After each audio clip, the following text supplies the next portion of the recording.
প্রথম এবং দ্বিতীয় পিতর। প্রথম এবং দ্বিতীয় পিতর। প্রথম পিতরটি লেখা হয়েছিল তাদের জন্য যারা তাড়নার সম্মুখীন হয়ে ছিন্নভিন্নভাবে বাস করছিলেন এবং নির্যাতনের মধ্যে দিন কাটাচ্ছিলেন। তাই এই রচনা খুবই প্রাণবন্ত, হৃদয়ের গভীর স্থলে এর অনুভূতি মর্মভেদী এবং হৃদয়স্পর্শী। এটা একটা সাধারণ উপদেশ নয়। নির্যাতন শব্দ 15 বারের বেশি পাওয়া যায়।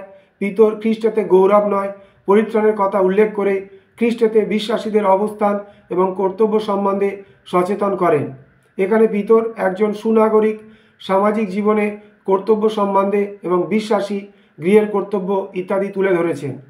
তিনি খ্রিস্টকে প্রত্যাশার উৎসরূপ ব্যাখ্যা করেন 1 অধ্যায় 3 পদ, উৎসর্গীকৃত মেষ 1 অধ্যায় 19 পদ, কোণের প্রধান প্রস্তর 2 অধ্যায় 23 পদ, পাপ বহনকারী 2 অধ্যায় 24 পদ, আত্মিক লোকদের পালক 2 অধ্যায় 25 পদ এবং তিনি উচ্চীকৃত প্রভু 3 অধ্যায় 22 পদ। দ্বিতীয় পিতর। এই পত্রে ভ্রান্ত শিক্ষক ও নিন্দুকের বিরুদ্ধে সতর্কবাণী করা হয়েছে। এখানে ঈশ্বরের বাক্যের উপর বিশেষ জোর দেওয়া হয়েছে। এছাড়া আত্মিক প্রতিশ্রুতিপূর্ণ হওয়ার নিশ্চয়তার বিষয় বলা হয়েছে। দ্বিতীয় তিমথিয়ের ন্যায় দ্বিতীয় পিতরের শেষ সময় যে সন্নিকট এবং মণ্ডলীর সম্মুখে ভীষণ সময় উপস্থিত তা উল্লেখ আছে।